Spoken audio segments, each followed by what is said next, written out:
Sekarang udah 20.40, udah 20.41 bahkan. Nah, langsung kita mulai aja lah ya. Aku sebelumnya kenalin dulu, oke. Selamat malam semua, kenalin. Nama aku Abdul Raffi Redityo, itu biasa dipanggil Dito. Dan di sini bakal jelasin dikit lah nih tentang PWN ini. Kayaknya, nggak usah. Nah, ini PWN atau Binary Exploitation. Di sini intronya pendek aja. Bahkan ini nggak ada intronya. Jadi intinya Binary Exploitation ini kita usually calnya adalah kita nge-exploit binary low level gitu ya. Biasanya dia dikompil dari .c dan kita biasanya nge-exploitnya di level memori. Nah, tapi untuk mempelajari ini mungkin pertama-tama kita pelajarin dulu nih sebenarnya kayak sebuah proses tuh di runtime-nya ceritanya gimana sih. Terus dari situ mungkin kita cari atau kayak kita lihat-lihat nih kira-kira mana nih bagian mana yang bisa kita serang. Oke, next. Pertama tools. Toolsnya sebenarnya ada lebih banyak dari ini, tapi yang basic banget yang diperluin buat PWN itu paling dua ini. Pakai Python, yaitu library PWN tools, dan juga GDB, dan disarankan menggunakan GDB yang udah enhance gitu buat PWN atau ya GDB yang enhance in general. Kalau aku sendiri pakai ini, pakai fork dari GDB yang ada di GitHub ini, dan sangat rekomend sih guys kalau mau download. Nah, tapi pertama, kita lanjut aja, dan pertama kita mulai dari tipe-tipe binary dulu. Jadi kan nanti kita kalau nge-PWN pasti bakalan ketemu binary, dan ya kalau binary sendiri ada dua tipe, ada static dan juga ada dynamic.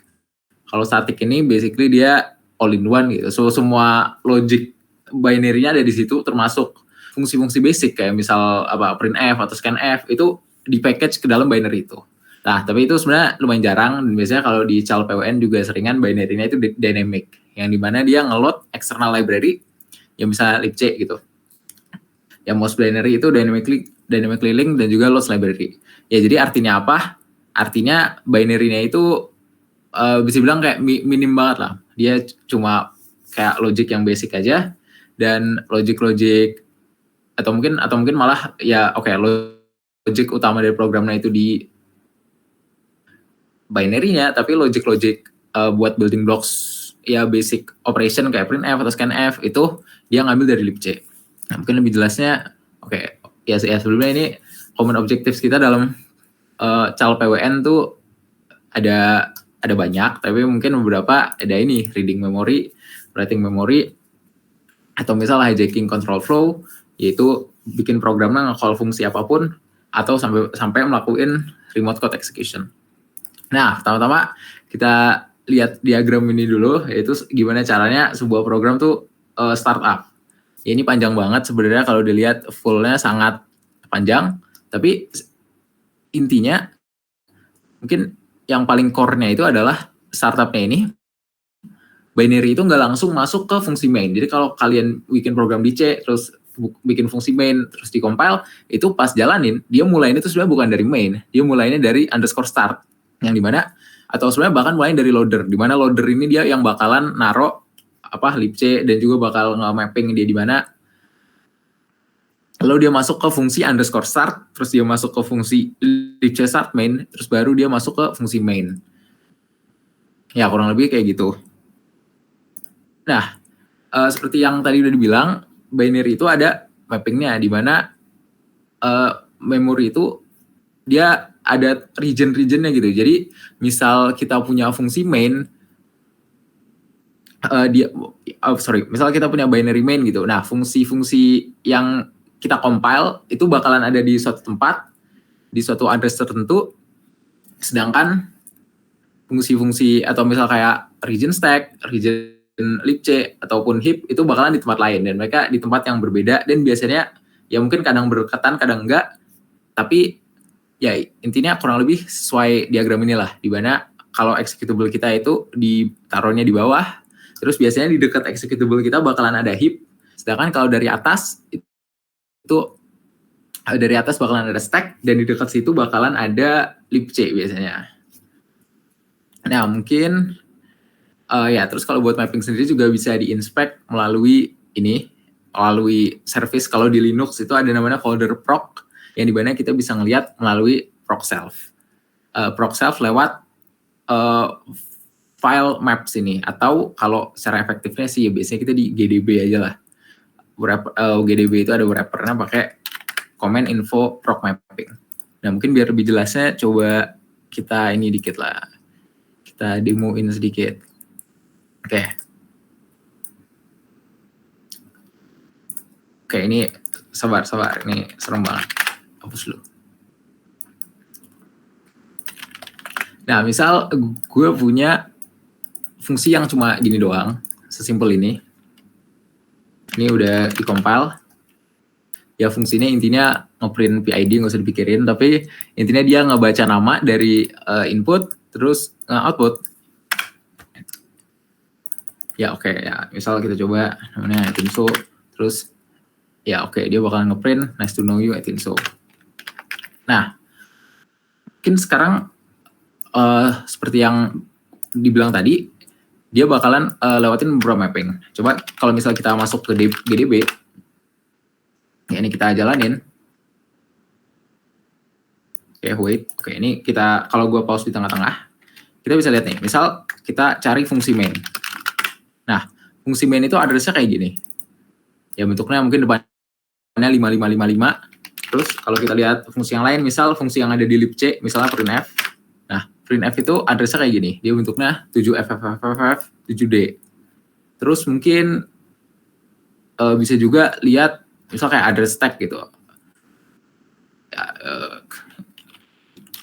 Ya nggak tahu lah cara dapetinnya gimana. Tapi ya intinya kalau buat mapping lengkapnya itu sebenarnya bisa dilihat pakai komen ini. Lengkapnya aja itu info pros mapping.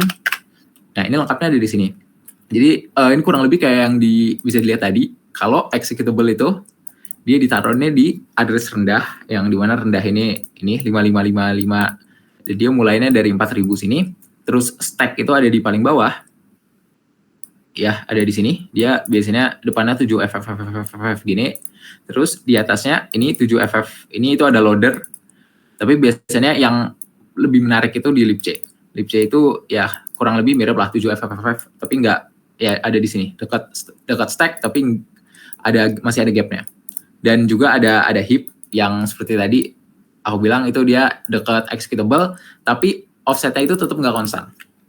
Nah, keep in mind bahwa setiap kali kita ngejalanin ini, tadi kan ada cara lain juga buat ngelihat mapping, yaitu lewat folder proc dari sini. Nah, ini kita bisa dapetin mapping, ya di mana ini kita ngejalanin proses cat, terus proses cat ini ngebaca mapping buat dirinya sendiri. Nah, ini bisa dilihat kalau mappingnya ini pasti bakalan tiap kali jalan bakalan random. Nah, misalnya ini user bin cat, ini awalnya apa? 5635, dia 667, kalau jalanin lagi, ya kali ini jadi beda. Dan ini berlaku buat semuanya, termasuk buat libc. Misal libc ini, dia kayak gini, libc sebelumnya, nih, juga beda. Termasuk address tag juga sama, dia bakalan tiap kali beda. Dan offsetnya juga belum tentu sama. Nah, artinya apa? Balik ke slide. Nah, tadi kan bisa insert mapping. Nah, tapi artinya apa? Artinya, kita itu kalau misal mau pakai value atau address dari suatu region, kita harus ngelik masing-masing separately. Yaitu misal kita udah bisa dapat address tag, belum tentu kita tahu address libc, belum tentu kita tahu heap di mana, belum tentu kita tahu executable di mana. Yang berarti masing-masing dari itu biasanya ada 4 region utama, yaitu executable, heap, stack, sama libc, itu harus di leak masing-masing. Jadi nggak bisa dapat satu, nggak bisa dapat satu memori terus dapat semuanya, itu nggak bisa. Nah, tapi di sini mungkin ada satu ini yang menarik nih. Misal kita punya sebuah executable gitu. Nah, libc-nya kan posisinya bakal random. Terus gimana cara binary itu bisa tahu fungsi libc itu di mana? Gimana caranya dia tahu puts ada di mana? Gimana cara dia tahu printf ada di mana? Atau scanf ada di mana? Nah, simpelnya adalah dia pakai global offset table. Jadi sebenarnya kalau kalian nge-inspect binary-nya aja tanpa sebelum dia nge-load libc, kalian tuh pasti pas ngelihat fungsinya dia bakal nge-call ya tulisannya kayak gini, func@plt, misal puts@plt atau printf@plt. Nah, terus plt itu sendiri isinya dia bakalan ngebaca address aslinya dari GOT atau Global Offset Table, terus dia bakalan jump ke address aslinya itu. Dan buat address aslinya itu yang di GOT itu diisinya sama loader. Nah, di sini ada dua mode atau proteksi yang biasa ada di CLCTF atau yang ada in general, itu ada partial railroad dan ada full railroad. Nah, kalau partial itu basically kan tadi dia ngebaca addressnya dari GOT. Nah, kalau partial railroad itu dia ngisi GOT-nya itu pas dia diperluin aja. Jadi kalau kita nge-call puts, dia bakal nyari gitu, puts itu apa, terus dia ngisi di GOT-nya. Sedangkan kalau full railroad, itu semuanya diisi di awal-awal. Nah, tapi kalau dia bentuknya partial railroad, itu berarti global offset table-nya itu ada di writable memory.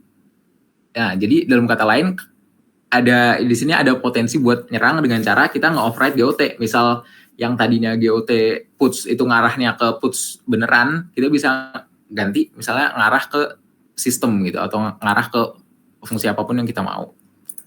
Nah, ini kita coba demo sedikit. Oke. Misal aku punya binary yang ini. Simple, dia cuma ngeprint hello, terus ngeprint binasa, terus ya udah. Nah, di sini coba kita lihat cara kerja dia kalau kita jalanin dengan partial railroad versus full railroad. Pertama ini yang partial dulu. Tahu dari mana ini partial, kita bisa jalanin cek di GDB, terus dia ada tulisannya sini partial railroad. Nah, kita coba taruh fungsi breakpoint di main buat tahu ini jalannya gimana. Oke, jadi ini gua run dan dia bakalan ya berhenti di main, berhenti di sini. Kita lagi ada di awal main dan oke, dia kan partial railroad. Sekarang kita kalau di GDB bisa nge-inspect GOT-nya pakai komen GOT dan ini buat di fungsi ini atau mungkin sebelumnya kita ini loh, buat di binary ini tuh kita bisa lihat kalau binary ini pakai fungsi puts. Dan itu satu-satunya dipakai karena satu-satunya PLT-nya cuma puts at PLT. Nah, coba lanjut. Nah, makanya kalau kita cek GOT-nya di sini cuma ada puts. Nah, tapi bisa dilihat kalau di sini, jadi ini GOT, ya ini kayak address GOT-nya di mana. Nah, kalau value ini isi GOT-nya apa? Nah, di sini bisa dilihat kalau isi GOT-nya tuh masih ya bukan apa-apa. Ini kan bukan address lib C, ini bukan ngarah ke puts, sedangkan puts aslinya ada di sini. Nah, ini karena dia itu belum diisi, dia masih ngarah ke inisialisasinya itu di stop LT yang basically nonsense lah, nggak ada artinya. Nah, tapi kalau misal kita jalanin sampai pas dia nge-call puts, oke, nih dia lagi nge-call puts di sini. Nih, kalau kita ada di sini terus kita next. Nah, terus kita cek lagi GOT-nya. Sekarang dia udah diisi. Nah, sini bakalan keisi ke GOT value-nya. Jadi yang tadi GOT-nya kalau khusus untuk partial railroad, kalau fungsi libc-nya belum di-call, dia isi GOT value-nya bakalan sampah lah, bakalan nonsense. Bakalan masih address executable. Nah, tapi pas udah di-call fungsinya, barulah dia bakal nge-resolve dia di libc. Dan satu hal yang bisa di-inspect lagi dari partial railroad, ini bisa dilihat kalau address GOT-nya itu kan ini. Nih, kalau misal kita inspect di situ, ya bisa dilihat dia ngarah ke address puts tadi. Nah, coba kita lihat di proc mapping tadi, ini itu ada di mana? Nih, 555-8000. Nah, itu jelas ada di sini ya. Yang di mana kita bisa lihat di permission-nya, kalau ini itu writable. Dia ada ya RW, yaitu dia readable dan juga writable. Yang berarti kalau misal kita bisa ngarahin, let's say kita bisa ngarahin pointer ke sini, terus bisa nge-write ke situ, itu bakalan beneran ke-write. Sedangkan kalau misal dia permission yang nggak ada write, itu bakalan nge-crash programnya. Nah, karena dia writable, jadi kalau misal ada di suatu binary kita bisa nge-overwrite ini, ya let's say boleh lah kita overwrite ini jadi sistem. Ya kalau in real life atau di exploit beneran bakal ada ya perlu suatu cara gitu ya buat nge-overwrite, tapi karena ini di GDB jadi kita overwrite manual aja. Misal kita nge-overwrite ini jadi ada GOT-nya, di mana sekarang puts arah ke sistem. Nah, sekarang coba kita lanjutin eksekusi dari programnya. Oke, tadi kan sampai sini. Nah, ini dia mau nge-call puts. Nah, di sini executable-nya mikir dia nge-call puts binasa kan, tapi karena GOT-nya udah kita corrupt, pas dia masuk ke GOT, dia baca address dari GOT, dan dia percaya aja gitu kalau itu puts, padahal udah kita ganti jadi sistem. Dan ujung-ujungnya dia bakal masuk ke sistem, dan dia bakal nge-call sistem binasa. Yang berarti kita udah berhasil dapet shell gitu. Ya, terus ya udah, kalau udah shell ya udah bisa ngapain aja, bisa baca flag. Nah, jadi itu ada, ya itu salah satu cara buat nyerang binary yang partial railroad. Dan biasanya kalau binary-nya partial railroad, ya udah pasti kita perlu ngelakuin God override. Karena kalau nggak perlu dilakuin, kenapa nggak full railroad aja gitu sekalian. Jadi ya itu biasanya hint lah kalau kalian nemuin executable atau binary yang proteksinya partial railroad, jadi udah pasti bakal harus mainin GOT. Nah, sekarang coba kita lihat gimana kalau GOT-nya yang full railroad. Soal kita cek. Nah, ini kita bisa lihat dia full railroad. Dan kalau kita masuk ke main, ya let's say kita jalanin lagi sampai main, terus kita cek GOT-nya. Nah, bisa lihat dia dari awal udah ada isi. Ini dia puts. Nah, bisa dilihat dia itu dari awal udah ada isinya. Dari awal dia udah nge-call puts. Dan kita perhatiin juga addressnya itu di sini. Kalau kita lihat di proc mapping, nah ini itu ada di region ini. Nah, yang berarti dia cuma readable, tapi nggak writable. Jadi sekalipun misal kita bisa naruh pointer yang nunjuk ke situ, terus maksa buat nyoba write ke situ, yang ada programnya bakalan nge-crash. Nah, cuma sebenarnya kalau di GDB bisa-bisa aja sih. Karena GDB kan punya full control dari memorinya. Ya, gue belum balik ke if just manager. Kalau di GDB bisa-bisa aja. Tapi kalau dalam binary asli nggak bakal bisa. Nah, jadi ya itu dia kenapa full railroad itu lebih susah gitu buat exploit daripada partial railroad. Oke, coba next. Nextnya apa ya? Oh, nextnya stack. Nah, ini ya yang paling basic dari PWN itu ngelakuin exploit the stack.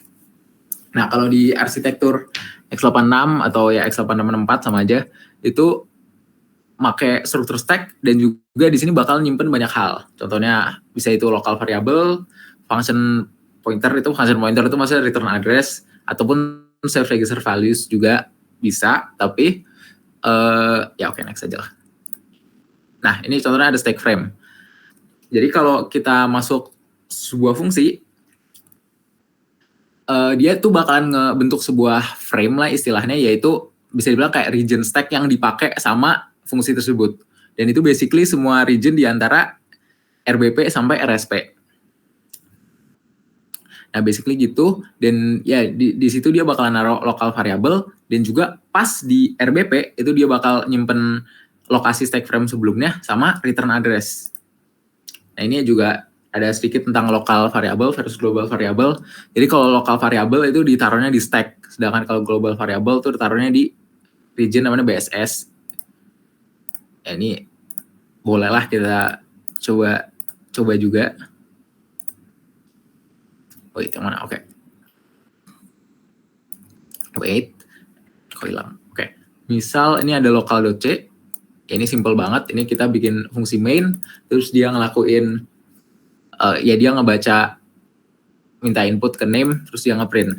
Ini udah gitu doang. Tapi keep in mind bahwa di sini name-nya itu dideclare-nya di dalam, name-nya dideclare-nya di dalam fungsi main. Yang berarti dia itu Yang berarti dia itu bakalan disimpan di stack. Nah, coba ya kita cek. Misal kita jalan lokal, terus kita run, enter your name. Oke, misal name kita name kita ABCDFGH 8 ABCDEFGH. Oke, boleh. Sekali 4 boleh. Misal nama kita ini.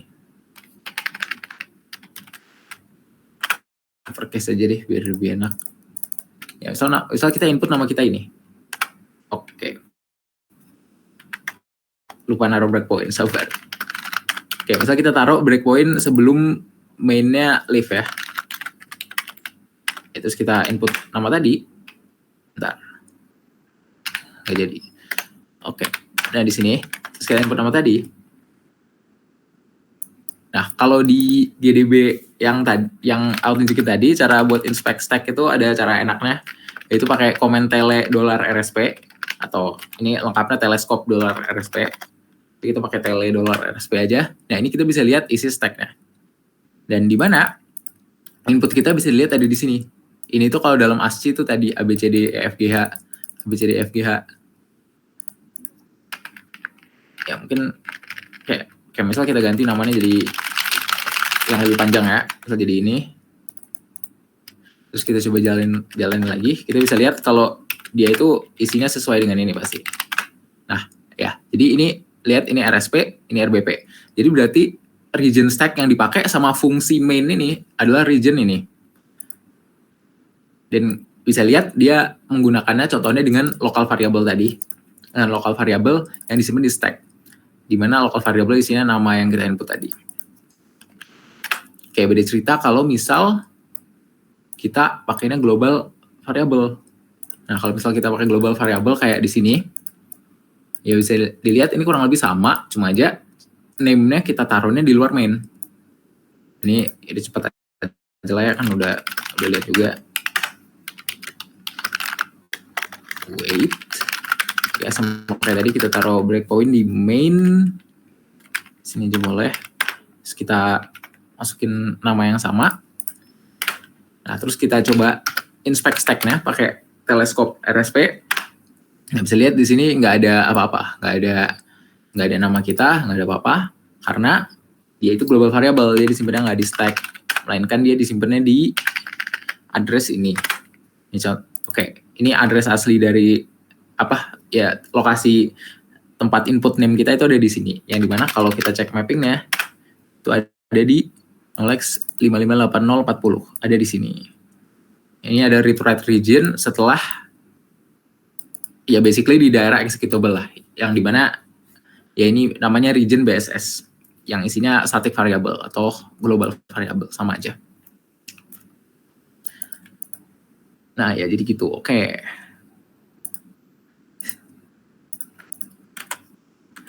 Nah oke, jadi itu buat lokal sama global variable. Mungkin next lagi, kayak kita next aja. Next apa ya? Oh, ini stack on function call. Nah, jadi selain buat local variable, stack itu juga buat nge-keep track fungsi itu sendiri. Nah, kalau buat, atau ya mungkin kalau pas Orcom itu belajarnya 32 bit, dan mungkin dibilang kalau argumen itu dipasnya lewat stack, dan ya kalau di 32 bit kayak gitu, tapi kalau di 64 bit, argumennya taruhnya di register. Biasanya ya, argumen 1 di RDI, argumen 2 di RSI, argumen 3 di RDX, terus R8 sampai R15 juga biasanya sering dipakai. Tapi kadang-kadang juga emang masih di stack sih, mungkin kalau kayak fungsinya argumennya banyak banget. Ya ini sebenarnya lebih bergunanya buat reverse engineering, tapi buat PWN juga sebenarnya berguna juga. Nah, kalau dalam function call sendiri, biasanya itu ada prolog sama epilognya, yang dimana saat masuk fungsi, dia itu nge-push RBP, terus ya ini ya oke, kurang lebih dia itu nge-push RBP itu buat nyimpen stack frame sebelumnya, terus dia ngemajuin stack frame yang sekarang dengan cara nge-move RSP ke RBP. Terus RSP-nya di ini biasanya tuh kayak dikurangin local size. Ini biasanya local size itu hasil dari compiler. Jadi sama compiler bakal diisi local size ini berapa, yang dia basically kayak menyesuaikan gitu kebutuhan dari fungsi itu tuh seberapa.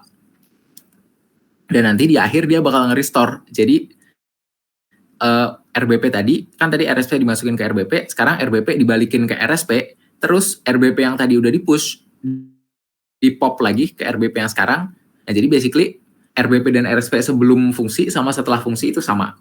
Oh ya, dan ini ada shortcutnya, buat epilog ini ada shortcutnya, move RSP RBP, pop RBP red, atau ya instruksi yang pertama aja, move RSP RBP, pop RBP, itu sama dengan leave.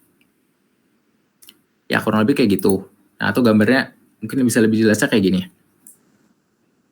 Ya yang dimana misal awalnya dari main, jadi kalau di stack frame of main, oke ini sayangnya nggak ada tulisan RBP ininya ya. Oke wait. Oke gue baru sadar bisa nyalain ini. Oke. Nah jadi kalau dari sini, misal dari stack frame of main, pas pas dia di frame of main, RBP-nya itu ada di sini, terus RSP-nya itu ada di sini. Nah, terus pas dia masuk foo, RBP yang tadi di sini, RBP yang di sini itu bakalan jadi RSP yang lama, terus RSP-nya bakalan ngelakuin yang tadi sub RSP buat ngealokasiin lokal variabel yang atau memori yang diperluin. Nah, terus kalau dia masuk ke bar, mungkin kita tulis aja kali ya. Nah, berarti kalau di sini RBP-nya di sini, terus RSP-nya di sini. Ya ampun, jelek banget, sorry. Nah, tapi pas dia masuk sini, RBP-nya bakalan jadi di sini, terus SP-nya bakalan jadi di sini. Nah, terus pas dia return, ini pas dari bar yang dia return ke foo, SP-nya itu bakalan dibalikin ke sini, terus base pointer-nya bakalan taruh di sini. RBP itu base pointer, SP itu stack pointer. Terus nanti pas balik ke main juga sama, stack pointer bakal ke sini, RBP-nya bakalan ke sini. Ya kurang lebih kayak gitu cara fungsi itu di call. Nah, terus next-nya, nah ini kalau buat stack attack ideas, jadi yang pertama itu return override return address, karena tadi basically return address itu ditaruhnya di sebelum RBP, kita bisa override dia buat bikin dia, ya let's say setelah ngejalanin return dari suatu fungsi, ngejalanin fungsi lain apapun gitu yang kita pilih. Nah, misal kita coba local.c. Oke. Ya, misal ada nggak ya? Oh, ada overflow. Wait. Ada nggak ya? Oke, nggak ada. Kita balik ke PPT.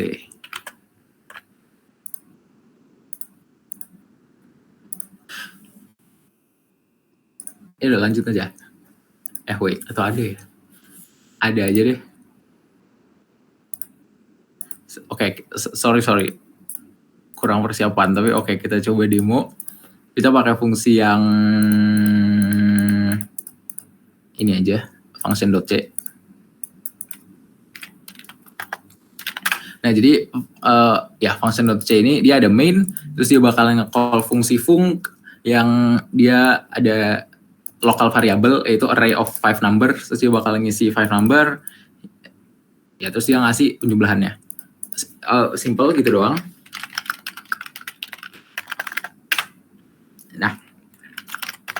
Nah, tapi coba aja kita jalanin. Nah, mungkin oke, kita taruh breakpoint di sini pas dia nge-call func. Oke, saya lihat di sini kan dia bakal nge-call func. Mungkin kita kayak lihat dulu RBP sama RSP-nya gimana. Kita play aja. Nah, ini RSP dan RBP-nya sekarang kayak gini. RSP-nya ada di 3B0, RBP-nya ada di E3CN0. Paling itu diinget-inget aja. Terus saat kita masuk ke func, oke, jadi RBP yang tadi, yang 3C0 itu bakal di-push, terus RSP yang sekarang, yang setelah di-push itu 3A0, itu bakal di-move ke RBP. Nah, jadi sekarang kalau kita ngelihat stack frame-nya, habis ini aja. Jadi sub RSP 0x20 berarti dia alokasi memori sebesar 0x20. Ya, bisa kita cek. Nah, bisa lihat di sini ada $RSP kita sekarang di 380 dan RBP kita ada di 3A0. Dan di RBP ini isi konten dari memorinya adalah 3C0, yaitu RBP yang tadi, RBP yang lama. Dan di bawahnya itu ada return address, yaitu addressnya balik ke main kemana? Ke sini. Dan bisa dinotis juga kalau stack frame kita yang sebelumnya tuh ada di sini. Tadi kan RSP-nya ada di 3B0, terus RBP-nya ada 3C0. Sekarang RSP-nya ada di sini dan RBP-nya ada di sini. Oke, dan kalau ya let's say kita next saja sampai fungsinya selesai. Kita breakpoint di akhir aja.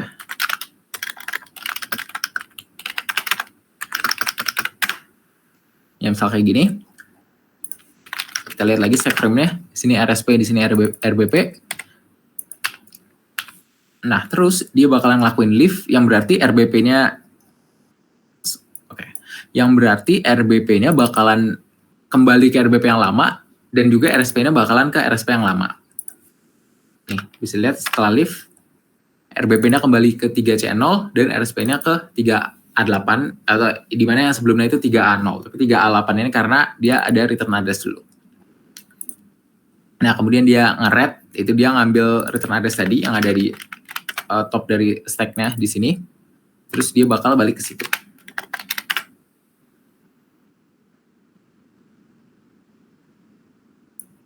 Oke, terus bisa lihat kita balik ke fungsi yang tadi, yang ditunjuk dari RSP tadi, yaitu main plus 0x2A.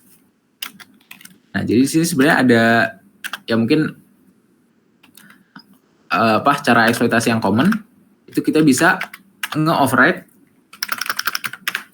return address-nya. Jadi misal ada lokal variable yang kita bisa write-nya panjang gitu, sampai bawah banget, kita bisa nge-override ini, jadi apapun yang kita mau.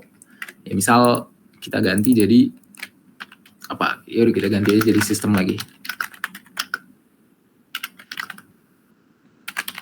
Misal kayak gini. Terus kita bisa lihat kalau di refresh dia habis dari sini dia bakalan balik ke sistem. Nah kalau kita di read, kenapa ke atas mulu sih? Kalau di read, nah dia bakalan masuknya ke sistem bukan ke main. Jadi itu salah satu teknik lagi, kita bisa override return address. Kayak terus ya udah ini bakalan crash. Nah jadi itu buat function call dan juga override return address. Terus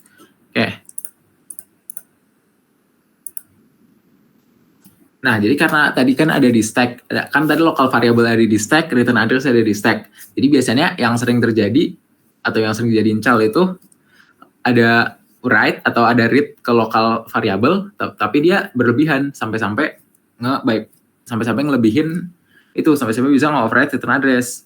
Nah tapi di sini ada proteksi namanya canary yang kalau zaman sekarang basically semua executable pasti ada canary-nya, yang dimana dia ngecek dulu gitu sebelum dia return, dia ngecek dulu ini value, dia kayak naruh sebuah value rahasia di stack sebelum return address dan juga sebelum saved RBP, dan sebelum dia return dia ngecek dulu ini masih sama nggak nilainya. Kalau misalnya udah beda berarti something bad happens gitu, ada overflow dan dia bakal langsung crash aja. Nah jadi kalau ada canary gimana cara nge-handle-nya? Biasanya di leak dulu dan kemudian pas udah di leak, pas nge-overflow, make sure biar canary-nya itu nilainya sama. Dan juga ini added info, canary itu always starts with null byte. Ya mungkin ya boleh lah, kita bisa ngecek dikit kalau buat canary sama masih pakai yang tadi aja. Misal kita run sampai sini, buat canary bisa dilihat di check, dan kalau programnya nyala dia bakal ngasih tahu juga nilainya, nilai canary-nya ini. Dan misal kita masuk ke sini, terus kita lihat tadi stack-nya. Nah, canary itu ini, kalau pakai GDB yang ini bahkan ngasih lihat canary-nya di mana, dan ini bisa kita coba. Kalau misal canary-nya kita ganti nilainya, dari yang ini kita ganti 1 byte saja, misal ganti bytes yang ini.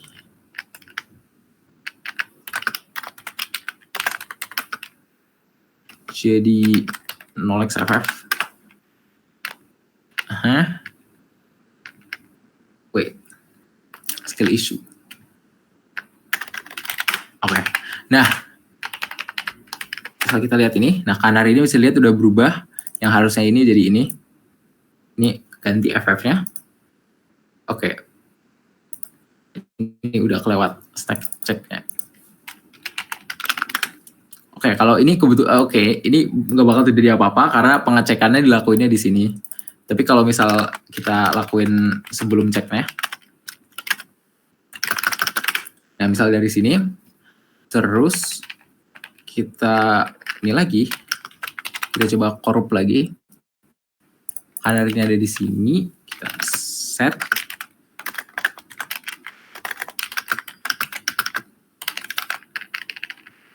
Misal di sini, dan kita coba confirm kalau dia canary-nya udah salah, ya bisa lihat ini canary-nya udah ada FF-nya, udah sesuai sama nilai aslinya, dia bakalan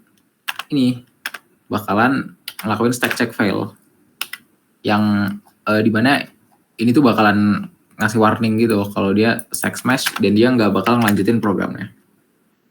Ya dia bakal terminasi.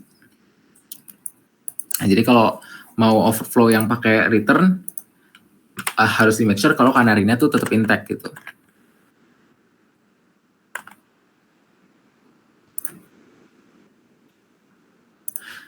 Terus next. So kita next. Nah, ya ini coba kan overflow itu kan basic banget ya. Kayaknya cal PWN sekarang yang baby aja mungkin nggak overflow doang. Mungkin sering-sering tuh kayak gini. What if the overflow is not that big gitu dan kita cuma bisa override save RBP. Nah, idenya kita bisa nge-pivot RBP-nya ke somewhere else gitu yang bisa kita kontrol.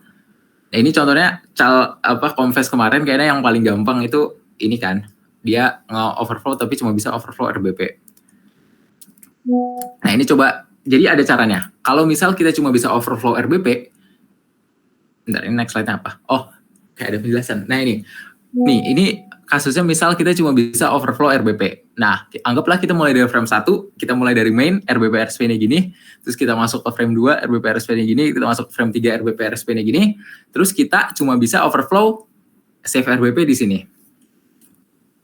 Nah, apakah kita tetap bisa hijack control flow? Jawabannya bisa aja. Caranya, misal RBP-nya udah kita korup. Nah, sekarang setelah dia return dari frame 3, RSP-nya bakalan bener nih di ujungnya frame 2, tapi RBP-nya bakalan entahlah di mana gitu, di suatu tempat yang kita bisa kontrol. Nah, nanti pas udah return lagi, pas frame 2-nya return, apapun yang ada di tempat RBP yang kita tunjuk tadi, itu bakalan dianggap sebagai return address. Nah, jadi biasanya triknya itu kalau misal overflow-nya cuma bisa ke RBP, nggak bisa sampai return address, kita bikin RBP-nya itu nunjuk ke sesuatu yang bisa kita kontrol. Misal ada buffer nama gitu yang gede, kita taruh ke situ, dan buffer namanya kita isi pakai return address selanjutnya gitu yang kita pengen. Nah, ya jadi caranya gitu, overflow RBP-nya, terus save RBP-nya, kita bikin nunjuk ke somewhere else gitu, ke content stack selanjutnya yang pengen kita kontrol. Nah, mungkin demonya kayak gini.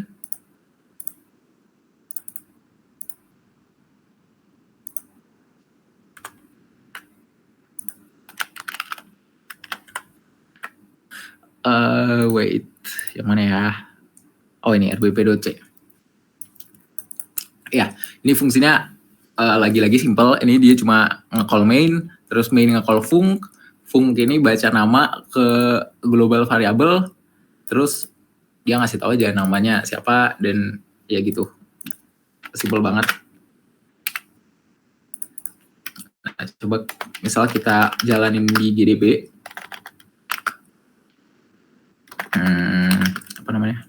RBP. Terus kita break di call ke func. Nah, ini dia bakal masuk func. Terus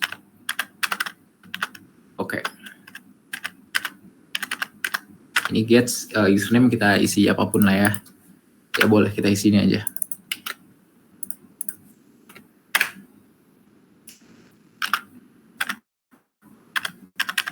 Terus dia nge-print.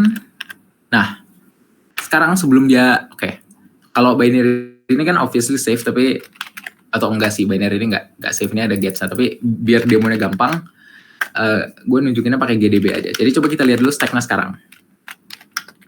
Kita tele $RSP. Nah, kita bisa lihat kalau save RBP-nya itu sekarang ada di sini kan. Nah, sekarang coba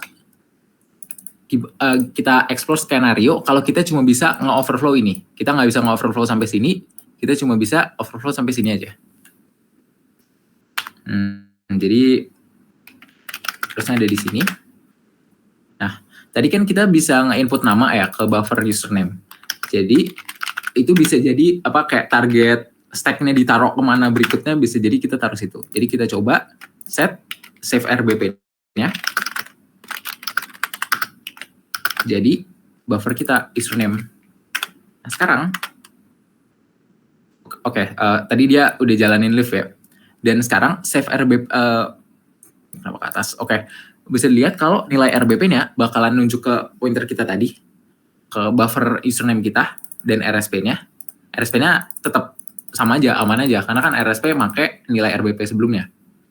Nah, jadi kalau kita nge-korup save RBP, sebenarnya yang kita korup itu return address dari frame berikutnya. Nah, misal kita lanjut ke main, ya bisa dilihat pas dia berusaha return dari main ke libc start main, pas dia ngelakuin leave, RBP yang ini bakalan jadi RSP. Ya, bakalan jadi ini RSP. Dan yang ada di buffer kita bakalan diinterpretasiin sebagai return address. Yang dimana kalau di sini ya bakalan nge-crash karena ini bukan return address beneran. Tapi let's say kita nge-input return address-nya tadi itu bukan sampah gitu. Let's say buffer kita tadi kita inputnya isinya normal gitu. Misal kita taruh pointer ke sistem. Kok gitu? Wait. Ya misal ini tadi kita inputnya itu address dari sistem. Sekarang dari main dia malahan jadi nge-call sistem. Ya, jadi kurang lebih kayak gitu. Kalau misal, jadi kalau misal sekalipun belum bisa override return address, kalau bisa override RBP aja, itu udah cukup buat ngemindahin stack-nya somewhere else, dan maybe kita bisa naruh return address-nya di tempat somewhere else itu.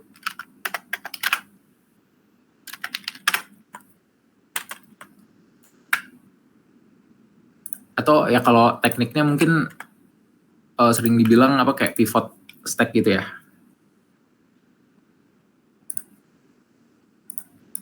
Oke, tapi ya itu caranya kalau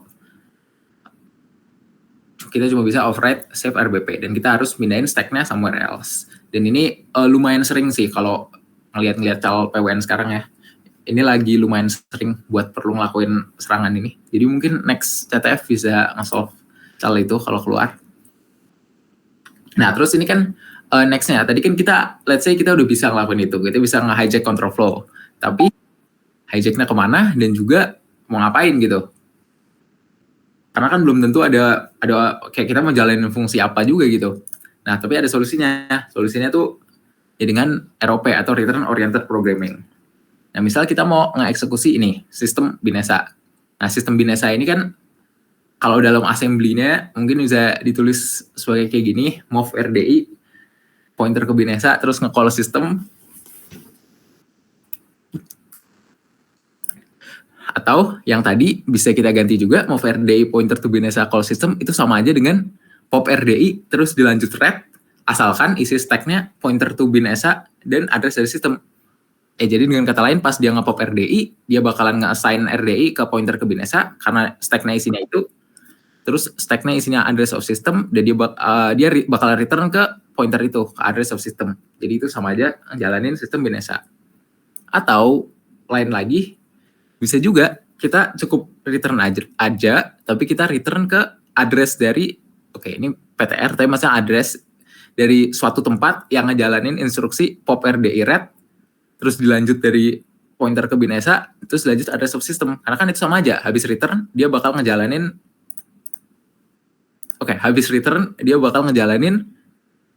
basically ke sini, sama dengan yang ada di sini, dia bakal ngejalanin pop RDI red, terus ujung-ujungnya RDI isinya binasa dan sistem, dan returnnya bakalan return atau ngejump ke sistem. Nah, jadi ini solve. Jadi selama fungsinya itu return, kita bisa nge-execute sistem binasa pure dari stack doang. Tadi kan kita cuma ngeganti isi stack. Dan ini juga bisa di-chain jadi lebih panjang buat ngelakuin apapun. Misal ini kalau mau nge-write hello world ke std out, di sini kita bisa ngelakuin pop rax return, yaitu dia nge-pop rax 1, jadi rax nilainya jadi sama dengan 1, terus RDI nilainya sama dengan 1, RSI jadi nunjuk ke hello world, terus RDX ke 0x100, terus ngelakuin syscall. Yang dimana karena rax-nya 1, terus dia ngejalanin syscall, itu sama dengan write. Ya, misal kayak gitu. Nah, tadi itu kita basically kita pakai konsep namanya gadget gitu umumnya. Jadi contohnya pop rax red, ini namanya gadgets. Dan usually buat ngelakuin ROP kita nge-chain gadget-gadget ini buat nge-eksekusi yang tadi. Nah, tapi kalau gadget-gadget ini biasanya umumnya kalau di executable itu biasanya dikit banget. Dan ya biasanya belum tentu bermanfaat juga. Biasanya tuh nggak ada kayak syscall gitu di executable. Nah, jadi kalau pengen build massive ROP chain biasanya butuh dilakuin di libc. Terus oke, ini ada non-stack based PWN. Bentar, ini ROP ada di mudah nggak ya? Lupa lagi, lupa bikin.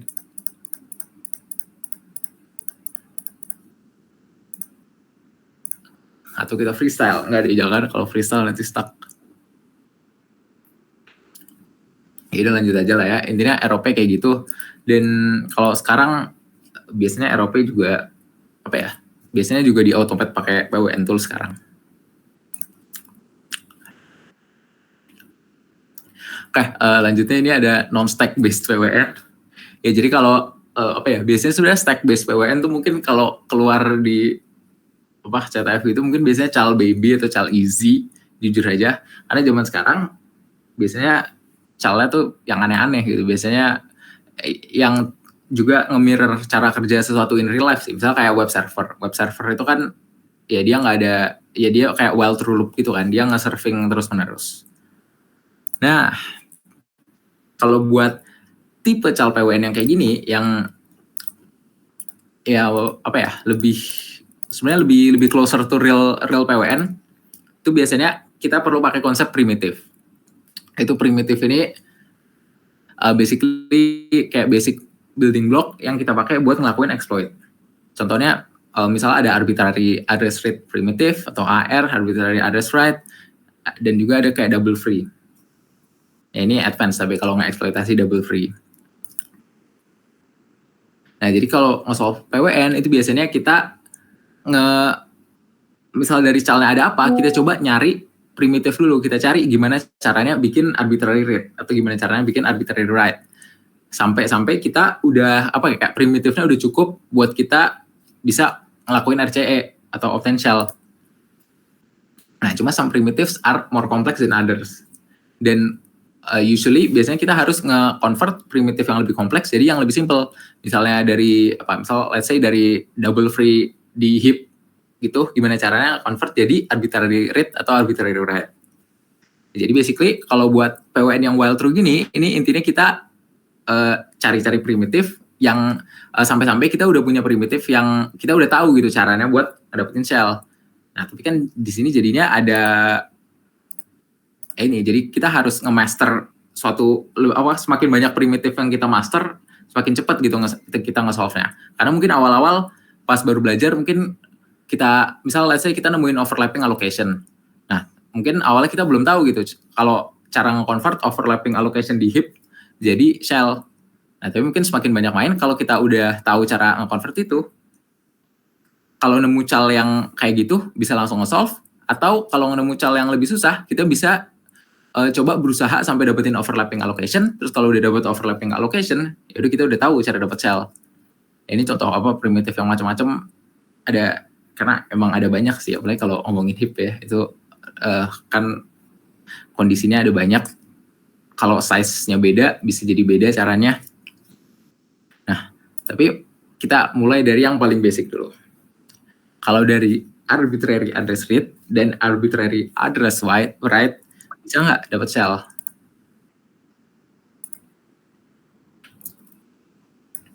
Nah, kita next saja.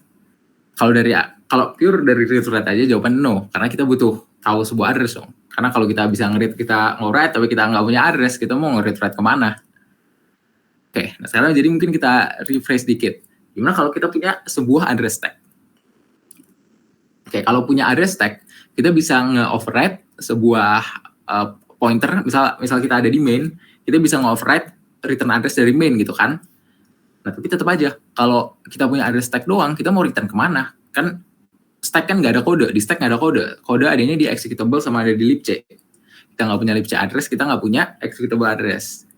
Nah, dari situ caranya, solusinya adalah kita bisa nyari libc address di stack.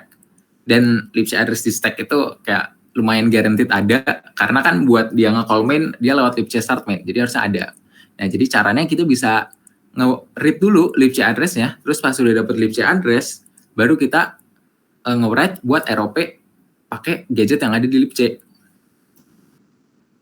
Nah, terus gimana kalau yang lain? Gimana kalau kita punyanya bukan libc address? Misal kita punyanya executable address. Nah, kalau kita punya dapat address exe, kita biasanya bisa dapat address libc dari GOT-nya. Kalau stack tadi harusnya ada address libc, address exe, dan kalau programnya pakai heap juga biasanya ada address heap. Nah, terus kalau libc semuanya mah ada karena dia ya basically gede banget gitu lah, dan dia ngekontrol semuanya.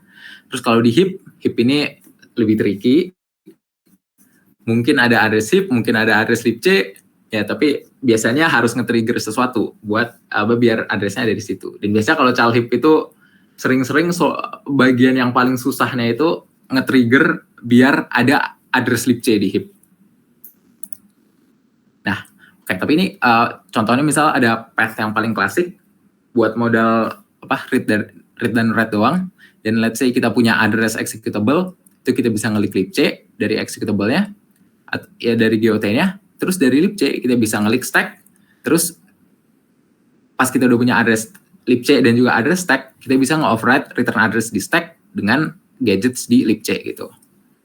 Ya mungkin kita coba sedikit lah demoin gimana kayak in practice-nya.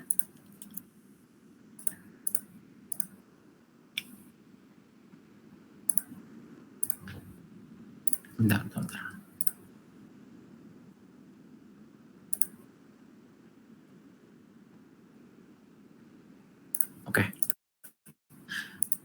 Oke, misal kita pakai yang mana ya?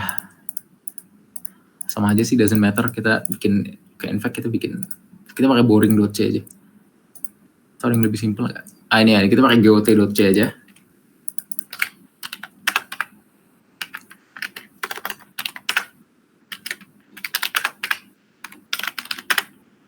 Oke, misal kita break di main, dan di sini ceritanya kita udah punya arbitrary read dan arbitrary write, jadi sama aja kayak GDB. Dan let's say kita punya satu executable address. Let's say kita punya address dari main. Oke, kita punya address dari main. Nah, terus dari main ini kita bisa nge-read write manapun, jadi kita coba cari GOT. GOT ada di mana? Nah, ini kan ada GOT di sini, jadi kalau efektif, kalau kayak cal aslinya, cari offsetnya dulu dari main ini, terus dari hasil linknya tadi ditambahin, terus buat dapetin address dari GOT-nya. Terus kita pakai arbitrary read buat baca konten dari GOT. Nah, terus dari konten dari GOT ini kita dapat address dari puts. Oke, ini kita dapat address dari puts. Ya oke. Ya let's say kita udah punya address dari puts. Terus karena kita udah punya address libc, kita bisa nge-compute lokasi dari variabel environ. Environ ini bisa dilihat dia lokasinya ada di libc. Oke. Ya let's say dari tadi, wait, ini kenapa? Oke, nggak jadi. Itu di stack. Nah, ini environ yang di libc. Nah, oke, let's say kita udah dapat tadi address puts, terus kita bisa nge-compute address dari environ, kita bisa baca address environ ini buat dapetin address dari stack. Ini di stack karena dia address 17ffffff. Nah, terus pas kita udah dapat address dari stack, caranya itu kita juga nge-compute dari address stack ini, kita nge-compute return address dari main ini di mana? Yang di mana berarti ada di sini, di 3B8 gitu. Terus kalau udah dapet itu, barulah kita bisa nge-override apapun yang ada di sini, return address-nya jadi apapun yang kita mau. Ya oke, let's say biar beda kita override-nya ke start. Biar programnya ngulang lagi. Nah, setelah itu bisa lihat, ya setelah return kita bakal balik ke start. Nah, tapi tadi kan mungkin istilahnya kayak gue langsung nyebutin variabel yang gue tahu aja gitu kan. Tapi kalau misal kalian nggak tahu lokasinya di mana, misal kalian nggak tahu kalau libc itu ada di GOT, kalian bisa ngelakuin scan nama binary-nya libc. Nah, terus nanti muncul address yang ada pointer ke libc. Sama juga misal di libc nggak tahu address stack di mana, bisa scan libc stack. Nah, di sini nanti dapat ini macam-macam address di libc yang ngepoint ke address stack. Sama juga misal di libc nyari heap, ya bisa scan libc heap, nanti ada banyak address yang nunjuk ke heap. Terus apa lagi? Kayaknya heapnya kosong sih, tapi kemungkinan ada libc, kayaknya enggak deh. Ya ini heapnya kosong, jadi paling nggak ada apa-apa karena programnya nggak pakai heap. Tapi intinya ini, kalian bisa pakai command scan buat nyari suatu region di region lain. Dan ini sangat helpful lah buat proses exploitation yang perlu ngelik gitu. Nah, ya paling gitu. Terus ada lagi nggak yang perlu di cover sini? Oh, ya oke. Ini kan kita pakai path klasik tadi ya, pakai path klasik di mana yaitu kita dapat address executable, address libc, terus dari libc.address stack, terus dari situ bisa override. Nah, tapi gimana kalau misalnya kayak programnya exit aja gitu, programnya nggak return. Kan kalau kita nge-ROP atau nge-override return address itu kan sebenarnya kita nge-rely dari programnya itu nge-return, atau fungsi yang kita override itu nge-return. Tapi itu kan belum tentu terjadi sebenarnya. Nah, kita mana tadi? Oke, kita lanjutin PPT aja. Nah, ini kan tadi classic path. Nah, tapi gini problemnya, what if the program doesn't return tapi exit dari main gitu, atau exit dari fungsinya. Nah, di sini kita ada tempat lain tapi yang bisa kita serang, yaitu exit itu sendiri. Karena exit itu nggak simple. Meskipun exit itu cuma bubar, tapi sebenarnya dia ada banyak hal yang bisa dilakuin gitu. Dia ngelakuin banyak hal, dan ada banyak hal yang kita bisa lakuin gitu buat nyerang itu. Nah, sebenarnya ini tekniknya agak advance, tapi sebenarnya caranya ada banyak. Tapi prinsipnya sebenarnya sama. Intinya cari sebuah pointer function yang bisa override dan bakalan di-call. Kalau yang paling umum ini ada file stream handler, tapi ada juga macam-macam cara lain gitu. Ini referensinya ini sangat berguna lah. Kayaknya ini semua player PWN yang serius pasti tahu link ini. Karena di situ lengkap banget referensinya. Cuma mungkin kalau pertama kali lihat mungkin agak intimidating sih. Nah, tapi di sini kalau yang most commonly used itu sebenarnya namanya FSOP atau File Stream Oriented Programming. Nah, ini payload lengkapnya itu sebenarnya varies dengan versi libc, jadi mungkin harus di-adjust. Tapi sebenarnya simple aja, ini basically copy and paste aja. Oke, ini bisa di-demoin dikit sebenarnya juga untuk membuktikan bahwa dia beneran copy and paste. Karena ini ada tiban.c. Ini kodenya GPT, jadi agak ribet. Tapi intinya dia ngebaca payload dari std-in, terus dia nge-override std-out pakai itu. Udah, intinya gitu doang. Dan ini buat ngebuktiin, jadi konsep dari FSOP itu adalah kalau kita bisa nge-override std-out atau file stream lainnya, itu kita bisa nge-hijack control flow pas dia exit. Nah, ini ada solvernya tiban.py. Kita coba ya. Misalnya kita jalanin, jujur belum di-compile.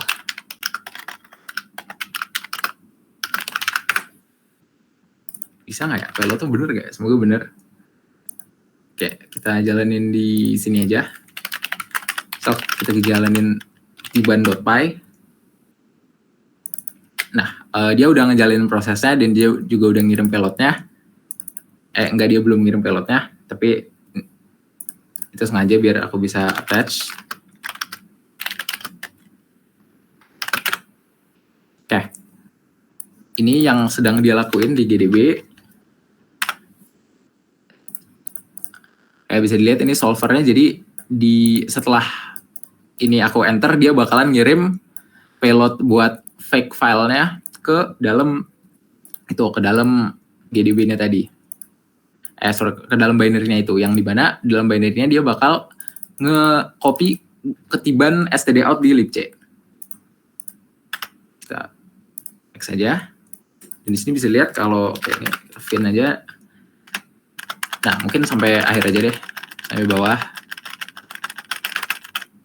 Panjang banget sih. Ini mem kopinya ini, oke.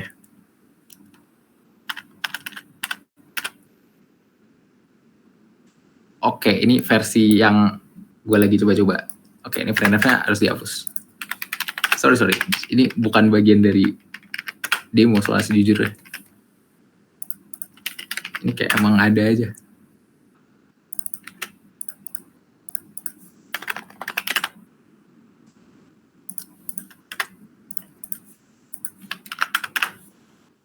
Oke.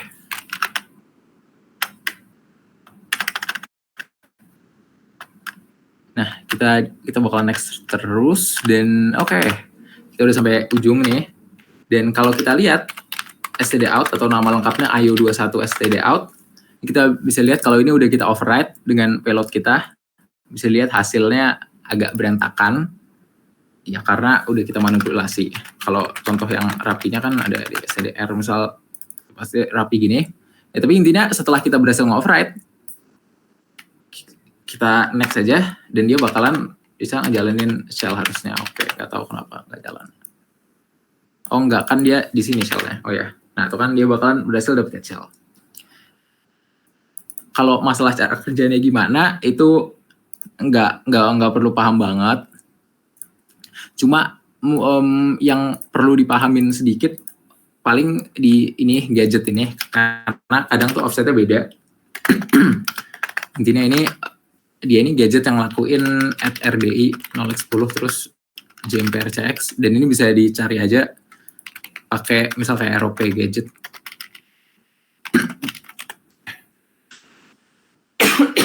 Sorry. Oke. So pakai ROP gadget kita masukin libchain-nya terus bisa pakai aja search @RDI 0x10. Terus nanti harusnya muncul offset ini.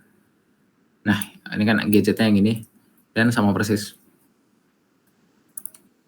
Terus yang kadang perlu diganti juga ini fitable-nya, pokoknya cocokin biar dia yang ke call itu IO file jumps. Terus ya udah. Paling intinya itu aja. Karena kalau buat fsop ini emang agak advance dan agak kompleks juga. Jadi mungkin ya emang harus di kayak practice aja sih gitu. Kalau udah sering juga pasti bakal kayak udah tahu gitu yang harus diganti itu apa. Dan ini nggak harus nge-override std out doang, bisa juga kita yang ngebikin sering kali itu misal kita harus bikin ini di heap, terus kita bikin biar dia filenya nge-flash, aduh gimana ya cara gampangnya, intinya biar libchain itu nganggep apa yang kita buat di heap itu sebagai ini beneran, dan dia bakal nge-handle itu beneran. Tapi ini beneran common banget use dan ini useful banget, kayak gimana ya, mungkin bisa dibilang kayak karena ini tuh kayak bisa dibilang ujung akhir dari banyak cal PWN, jadi kayak cal PWN tuh ujung-ujungnya ngelakuin fsop, jadi ini sangat worth it buat dikuasai. Nah terus tadi kan kita udah ngomongin arbitrary read dan arbitrary write, tapi gimana cara dapetin primitifnya sendiri gitu. Nah sebenarnya ada banyak caranya ya, tapi contohnya misal ada format string vulnerability yang dimana dia ngeprint F tapi kita bisa nge-inject format, dia bisa pakai %p buat ngelik apapun dan juga %n buat nge-write ke manapun. Nah untuk cara kerjanya gimana itu sebaiknya explore sendiri aja, karena jujur print F itu dia tuh kayak suatu hal yang emang harus dipraktis gitu, nggak bisa dia lebih ke sesuatu yang dipraktis bukan sesuatu yang dipelajari teorinya. Jadi kita kalau ngomongin heap gitu, kalau heap itu sesuatu yang dipelajarin teorinya, emang perlu dipelajarin teorinya dan ya perlu praktis juga. Sedangkan kalau format string itu kayak pure practice ya, karena teorinya sebenarnya simpel banget. Duh ini bahas heap kayaknya agak ini kalau bahas heap.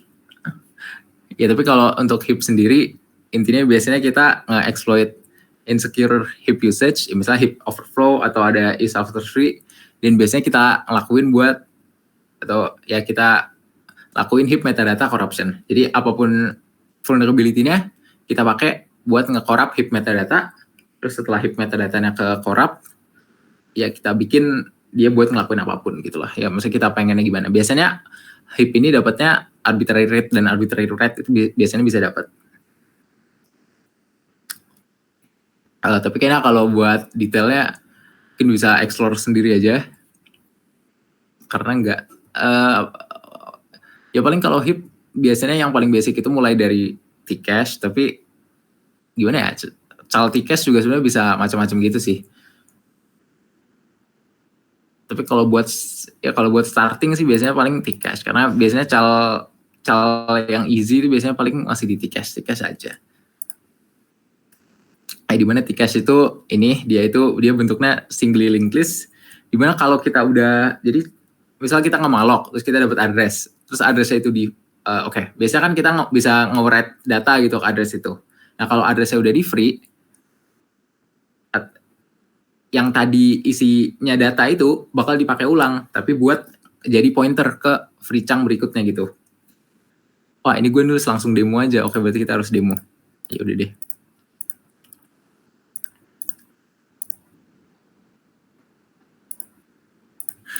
Oke, di sini misal gue pakai binary yang ini heap.c. Oke, ini buatan GPT, tapi intinya kita bisa malloc, free, dan juga baca address heap. Ukurannya juga kita yang supply. Itu ya udah boleh lah. Udah amat kita in depth aja heapnya, nggak apa-apa.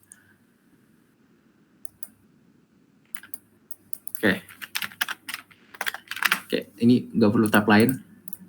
Cukup sudo gdb desk heap. Oke, misalnya kita run. Ya, di sini kita bisa alloc, free, show, dan quit. Oke, kalau pakai GDB yang ini, yang gue bilang di awal tadi, ini buat nge-inspect heap itu gampang banget. Tinggal heap bins, heap chunks, itu typo, heap chunks, ya udah not initialize. Oke, biar initialize kita alloc dulu. Let's say size-nya 120, boleh lah. Oke, terus kita lihat heap bins yang kosong.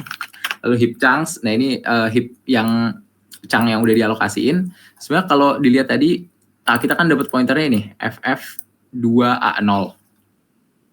Itu bakal ke-list di sini di dalam heap chunk. Kalau di sini kita pernah naruh, basically ada chunk heap di situ. Ini kayaknya nulis dulu deh. Oke, A, B, C, D, F, G, H, I, J, K. Oke, alloc. Size-nya 120. Oh, heapnya nggak bisa diisi.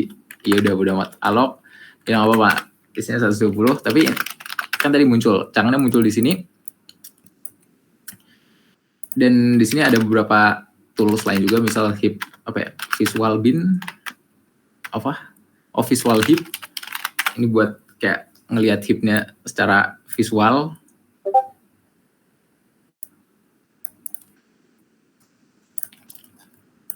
Terus ya di sini ada macam-macam sih, ada heap arena. Jadi metadata dari heap itu disimpannya di main arena.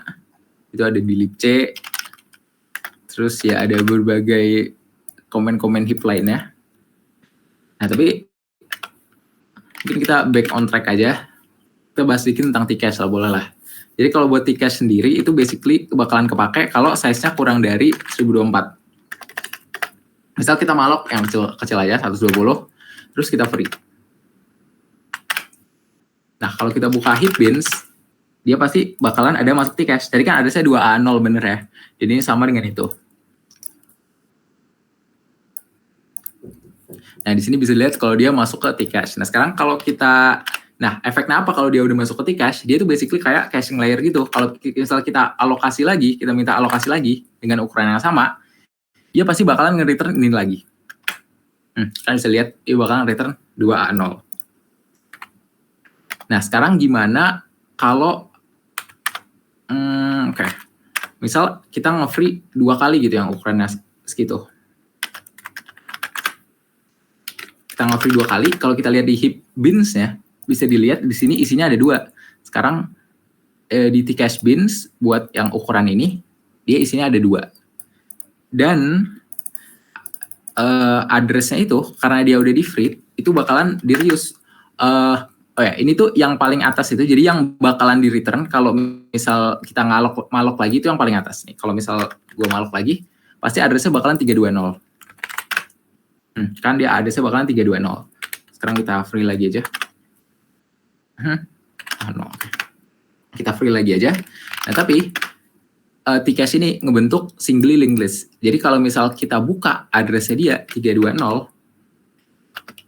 ini isinya bakalan isinya bakalan aneh karena dia itu diprotect. Tapi intinya, paling kita lihat yang ini dulu lah, let's say, atau nggak apa-apa yang ini aja. Nah jadi cara kerjanya itu dia bakalan ngeprotect dengan cara ini. Di left shift 12 terus di store sama address berikutnya yang aslinya, yaitu address berikutnya yang aslinya kan ini. Nah, bisa lihat hasilnya sama. Jadi nanti dia bakalan ngedecode dengan cara addressnya yang address dia terus di right shift 12 terus di store dengan kontennya buat dapetin address dari chunk heap selanjutnya. Nah, tapi gimana kalau misalnya kita bisa nge-override apa yang ada di sini? Kan sebelumnya heap ini bisa ada kemungkinan dipakai buat nge-handle misal input kita. Nah, kalau misal dia udah di free kayak gini, tapi dipakai lagi, ada kemungkinan kita bisa nulis lagi di sini. Nah, misal kita mau nulis ke tempat lain. Misal kita nulis ke stdout.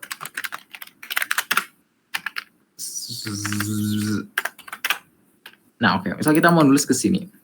Nah, berarti kita bisa nge-corrupt Tcache dengan cara apa yang ada di sini, kita ganti dengan address libc. Tapi jangan lupa di protect dulu, atau nama sering juga istilahnya dibilang di mangle. Nah, berarti ini address dari heapnya, address dari chunknya kita right shift 12 terus kita store dengan address yang kita mau. Ya udah langsung aja. Ayo 21 stdout.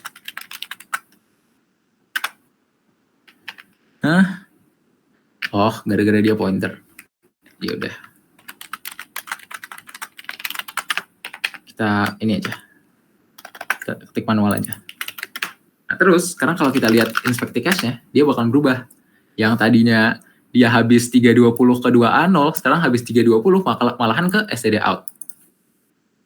Nah, efeknya apa? Kalau kita malok, let's say size 120, dia bakalan return yang ini, yang 320. Ini so far aman aja.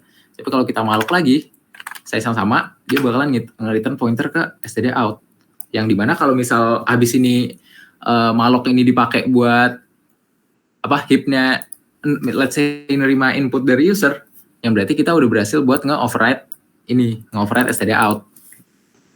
Dan kalau kita bisa ngisi pakai payload fsop yang tadi buat dapetin shell gitu.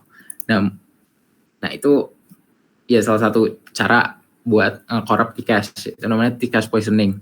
Terus sebenarnya kalau di Tcache ini ada teknik lain juga yang lumayan sering. Itu let's say, karena size yang 120 rusak, kita pakai size lain, kita pakai size 80. Kita ulang aja deh. Nah, let's say size 120. Kita bikin lagi size 120. Nah, misal gini. Di free dulu deh. Nah, misal kayak gini.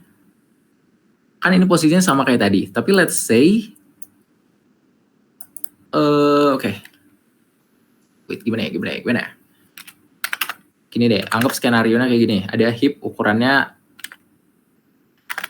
80. Terus ada heap lain yang ukurannya 120. Dimana heap yang 120 ini ukurannya setelah yang ukurannya 80. Nah, terus misal dari heap yang sebelumnya kita bisa nge-overflow ke sini, tapi nge-overflow-nya nggak jauh-jauh gitu.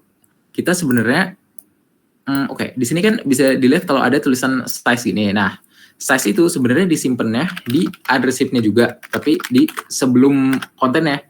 Nah, di sini kan size-nya 0x80. Di sini bisa dilihat, di sini ada tulisan 0x81. Nah, ini itu sebenarnya bisa di-override juga. Kalau misalnya kita override ini buat nge-corrupt size-nya. Let's say kayak gini. Kita override jadi berapa? 121 misal. pas kita lihat di belum di free. Oke, kalau gitu ulang aja deh biar udah di free. Kayak misal langsung aja 80 terus di free. Nah, terus kita masuk ke Hipins. Nah, dia kan size-nya aslinya 0x60 nih. Tapi let's say kita ini mainin metadatanya buat ngeganti size-nya dari yang tadinya 0x60 kita ganti jadi 0x120. Oh ya, dan 1 ini flag ya. Dia itu flag artinya pref in use. Karena address heap itu nggak boleh belakangnya angka selain 0. Jadi mereka nge-repurpose angka terakhirnya sebagai flag. Nah, sekarang kalau kita lihat di bins, dia size-nya berubah jadi 0x120. Tapi kalau kita nge-alloc, misal kita nge-alloc size yang sebelumnya tadi, size sebelumnya tadi berapa? 80 ya? Bentar. 0x60. 0x, oh ya 80, oke. Nah, tapi sekalipun dia udah tulisannya 120, kalau kita malok, dia bakal tetap nge-return ini, karena dia udah terlanjur ada di dalam Tcache buat ukuran 80. Nah, kan dia nge-return 2A0. Nah, tapi, kalau misalnya habis itu kita free, dia ini bakalan, jadi sekalipun dia udah di malok untuk size 80, size-nya ini nggak bakal diganti lagi, karena dia dari dalam Tcache. Jadi kalau kita free dia pasti bakalan masuk ke bin yang ukuran buat ukuran 120. Bukan masuk ke bins buat ukuran 60. Nah, itu ada, ya itu cara lain juga, apa hal yang bisa dilakuin di Tcache. Kalau untuk gimana cara nge-convert itu jadi arbitrary read, sebenarnya gini sih, karena ini kan aslinya ukuran chunk aslinya kan 60. Jadi kemungkinan kalau kita bikin 120, dia bakal overflow ke chunk selanjutnya. Terus dia overflow ke chunk selanjutnya, terus bisa nge-override next pointer kayak tadi. Ya, tapi kayaknya itu cukup advance, dan kalau buat pembahasannya kayaknya sampai sini aja udah cukup sih buat pembahasan materi malam ini. Ya, oke, paling sejauh itu aja dari gua. Mungkin kita Q&A sedikit, bolehlah. Ini mengikuti Kato, gue menyiapkan Slido. Wait, gue kirim linknya. Gimana cara kirim linknya ya? Oke, gue stop share aja.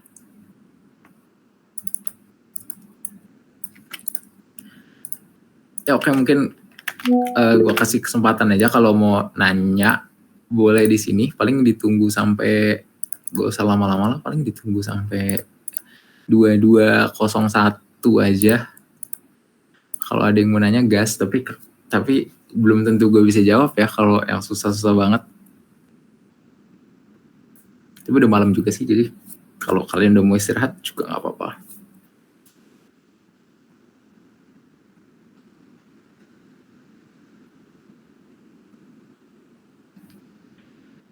Daftar ulang gemastik. Oh ya, kalau yang lulus gemastik jangan lupa daftar ulang.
Oke, wait, gue baru baca.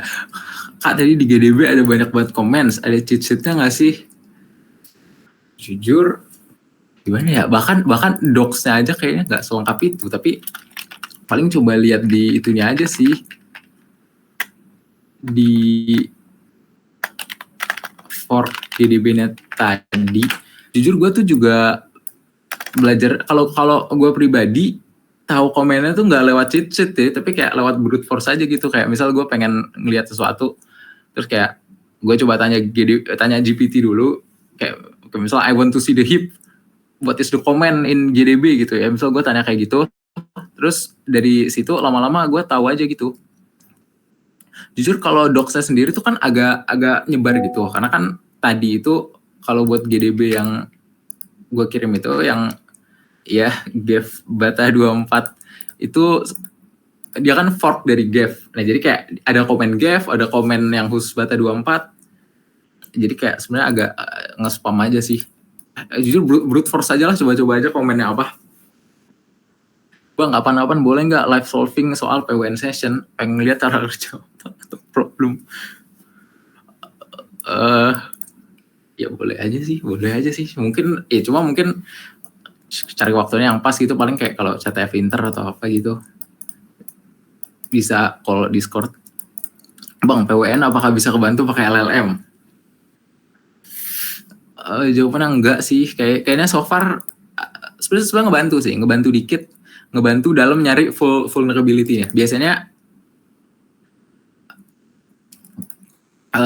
tuh pas apa ya? Apalagi kalau dikasih .c-nya ya. Kalau dikasih .c-nya tuh langsung lempar GPT aja, harusnya dia bisa nemuin vulnerability-nya. Nah, tapi kalau buat nge-craft exploit-nya sendiri, so far menurut gue tidak membantu sih, apalagi kayak kalau harus bikin payload atau gimana, ya biasanya dia offsetnya aja nggak jelas gitu. Biasanya offsetnya kayak kita harus ngasih sendiri. Tapi kalau khusus untuk nyari vulnerability itu sangat membantu. Ini fun fact, waktu itu ada satu CTF, waktu itu MSFIR nyaris nge-solve cal, tapi dia gara-gara dia nggak nge-solve, gara-gara nggak nemu fullnya, terus baru kayak di waktu-waktu terakhir dia kasih GPT, terus ternyata GPT bisa nemuin gitu. Ya jadi kalau buat dalam hal nyari full itu GPT sangat membantu. Tapi kayak kalau misal lu kayak nanya-nanya tentang hip gitu, kok exploit hip gue nggak bekerja, itu nggak bakal bisa sih. Jujur aku masih rada mumet. Ya sama kok, masih rada mumet juga aku. Tapi biar nggak mumet emang harus praktis sih. PWN tuh nggak bisa kayak langsung bisa gitu kayaknya. PWN tuh apa ya? Kayak dia tuh ada bagian praktisnya, ada bagian teorinya juga. Bang, katanya PWN bisa carry tim. Iya, PWN termasuk salah satu kategori yang paling bisa carry, karena nggak tahu kenapa orang tuh kalau udah jago PWN tuh kayak bisa nge-solve semua cal PWN gitu. Contohnya lihat aja kemarin pas Qualys Confess kan PWN solve 2 kan, yang cal yang paling susahnya solve 2. Nggak kayak kategori lain gitu yang kalau kayak crypto sama Ref kan solve 0 gitu. Karena PWN tuh kalau udah bisa PWN, kalau udah bisa PWN biasanya cal PWN tuh generalize banget.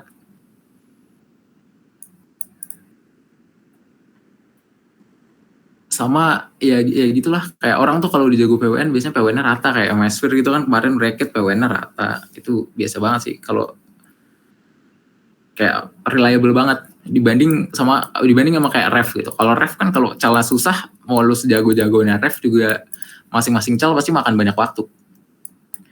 Spill roadmap yang baik buat belajar PWN. Susah. PWN tuh susah pakai roadmapan. Soalnya cal PWN tuh evolve terus. Gini.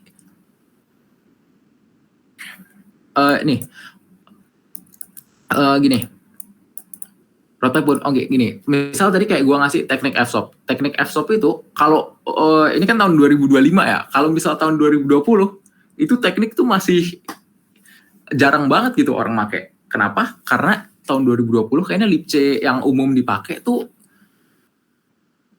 libc versi yang lama. Jadi kalau libc yang versi yang lama tuh ada ini lain lah, ada vulnerability atau ada target lain yang biasa dijadiin target. Sedangkan kalau zaman sekarang libc sekarang tuh libc minimal banget versi 2.35. Dan itu basically cara yang paling reliable itu emang lewat Fsop gitu. Tapi kalau zaman dahulu kala itu ada teknik lain, dan biasanya kalau kita lihat cal PWN yang lama itu mereka masih pakai teknik yang lama gitu, dan kalau kita pelajarin juga nggak ada hasilnya. Jadi kalau buat belajar PWN tuh jujur emang mau nggak mau dari lomba, karena kalau kita ngambil resource lama sekalipun belum tentu resource-nya praktikal. Contoh juga kayak tadi yang Tcash. Kalau kayak Tcash itu kan kalau zaman sekarang itu ada mekanismenya safe linking yang dia di store tadi atau di protect atau di mangle. Kalau zaman dulu kalau lihat resource dulu ada yang Tcash-nya belum ada proteksi itu. Dan ujung-ujungnya malah kayak jadi kurang applicable gitu dengan ini sekarang. Jadi kayak kalau jujur ya nggak bisa langsung itu, nggak bisa kayak nyari roadmap dari cal yang udah lama atau resource yang lama. Emang harus ikut lomba buat lihat langsung gitu kayak meta sekarang tuh kayak gimana. Tadi pas demo banyak patching langsung di kode. Di kontes biasanya begitu kah? Kalau sebenarnya kan tergantung ya cara nge-solve. Tergantung ya cara nge-solve orang masing-masing gimana. Kalau aku sendiri iya sih banyak yang patching langsung di kode gitu, karena misal kayak tadi, misal gue bisa nge-read dan bisa nge-write kemanapun gitu.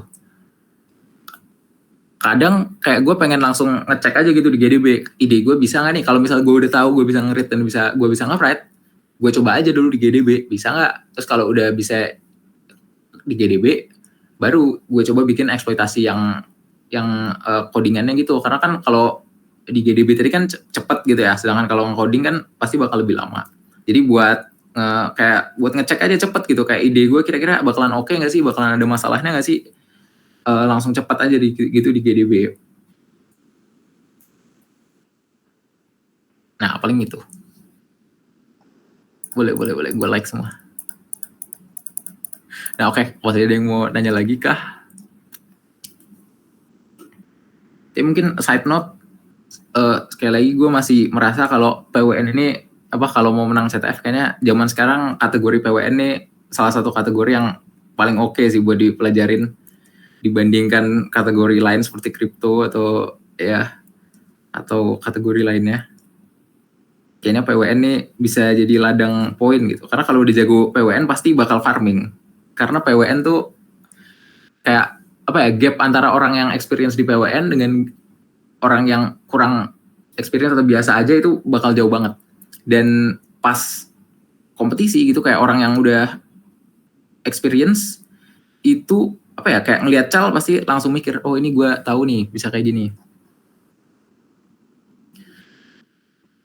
Jadi dia nge-solve bakal jauh lebih cepat, dan beda cerita kalau misal lu kayak pengen PWN tapi berusaha belajar dari nol gitu buat nge-solve cal, kayak lu ngeliat cal terus ini sesuatu yang lo belum pernah tahu dan belum pelajarin, terus lu belajar dari nol, itu nggak bakal kejar karena teorinya lumayan berat. Belajar PWN makan waktu lama nggak dibanding kategori lain? Enggak, PWN tuh cepet belajarnya. Iya nggak ya? Kayaknya iya deh. Enggak sih, kalau buat PWN menurut gue lumayan cepat, karena nggak ada yang macam-macam banget sih. PWN tuh lebih ke ngelatih otak soalnya. Kayak misal lu udah, ya paling yang perlu dipelajarin kan kayak teori tentang heap gitu atau teori tentang file struktur. Terus kalau lu udah belajar teori itu, pas lu ngerjain cal itu lu ya udah kayak beneran cuma ngelatih otak aja. Ya tapi jadi itu PWN itu butuh kayak let's say lu udah punya fondasi teori yang lumayan, terus ya udah coba grinding soal aja buat ngelatih otak.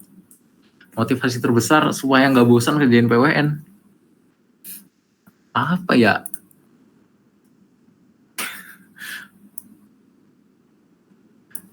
Motivasi terbesar nggak tahu ya, kayak karena seru aja sih kalau menurut gue, kayak itu aja, karena kayak PWN tuh menurut gue bener-bener terasa gitu problem solvingnya, apalagi kan GPT juga sama sekali nggak bisa gitu. Ini real, kayak kemarin atau baru aja kayaknya beberapa hari yang lalu kayak gue coba nge-absolve cal PWN yang lumayan hard gitu loh, cal final CTF lokal, terus kalau gue kasih GPT yang ada GPT malah menyesatkan gitu, dan pas gue ngerjain, pas gue nemuin caranya juga kayak satisfying banget sih. Jadi itu nggak tahu motivasinya apa. Motivasinya ya seru dan satisfying apa. Bang kan abang udah tinggal tempat, mungkin pernah atau udah kafe gitu maybe di cyber security, ilmu-ilmu PWN ini kepake nggak? Oke, magang di cyber security pernah kok sekali. Apakah ilmu PWN di situ kepake? Pakai nggak ya? Pakai nggak ya? Kayak dia sebenarnya kepake dikit sih, karena kebetulan waktu itu KP gue tuh kan cyber security agak wide juga ya. Nah, waktu itu bukan KP, magang. Waktu itu magang gue, atau nggak magang juga sih, part time. Waktu itu part time gue tuh agak ngebahas malware gitu. Nah, jadi tetap banyak nge-handle low level gitu. Tapi meskipun emang nggak PWN sih, mungkin lebih ke kayak mahamin low level cara kerja malware gitu. Tapi ya I guess beririsan dikit. Tapi kalau mungkin in general ya, PWN kepake atau enggak, agak susah sih. Kepake tapi harus kayak hardcore banget gitu. Jadi kepakainya tuh kalau lo udah jago gitu. Apa ya, maksudnya kalau lo udah masuk let's say ke institusi yang cyber security banget gitu ya, kayak perusahaan yang cyber security banget, yang udah hardcore banget gitu. Contoh kalau kayak player PWN Indo gitu kan, kayak Bang Zafir, Bang Linus, itu mereka sama-sama kayaknya mereka semua masuk ke ada perusahaan di Singapura gitu namanya SG Star Labs. Dan kalau di situ emang beneran kepake teori PWN-nya, emang kerjaan yang PWN gitu. Nah, tapi kayak misal Bang Linus itu kan sebelum dia masuk situ, pas dia masih ngebangun nama gitu lah, kayak ngebangun karir, itu dia sebelumnya di mana ya? Di antara kayaknya di Protergo atau Progate atau semacam gitu namanya. Nah, tapi kalau kayak perusahaan cyber security Indo yang gitu kan, yang mungkin lebih praktikal, itu biasanya masih di web gitu lah. Tapi kalau misal mau nyari role yang PWN, itu bisa aja sebenarnya. Ya, tapi ya itu mungkin harus punya nama dulu lah kalau mau ngambil role PWN atau binary exploit. Tapi kalau cerita-cerita lain juga, waktu itu pernah ikut CTF di PWC. Waktu itu sempat ngomong sama salah satu kayak senior cyber security nih. Dia sendiri cerita kalau PWN juga kepake katanya di situ. Di senior kalau di level cyber security itu dia buat waktu itu dia ngasih contoh. Jadi ada malware yang dia itu kayak dia ngasih payload ya, atau istilahnya payload atau apa, tapi basically malware itu ada suatu bentuk sehingga pas dia kalau pas Windows Defender berusaha ngedetek dia, Windows Defender malah nge-crash gitu karena malware-nya bisa nge-trigger bug di Windows Defender, terus Windows Defender mati, terus malware-nya jadi bisa masuk. Nah, katanya itu juga kepake juga di situ. Contohnya implementasi nyata PWN. Ya, paling gitu. Oke, masih ada yang mau nanya nggak?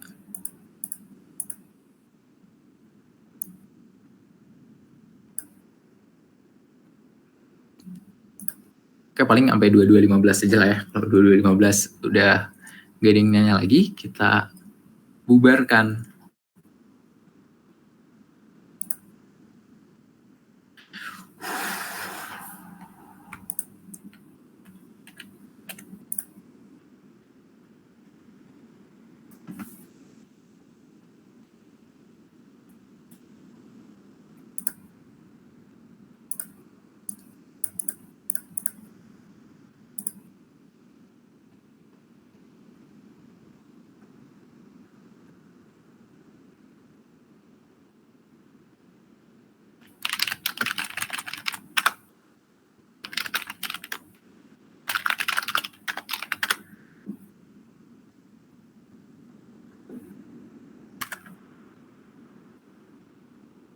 Oke, karena udah 22.15, jadi paling buat session bootcamp kali ini gue cukupin aja. Makasih semua yang udah nyempetin buat hadir.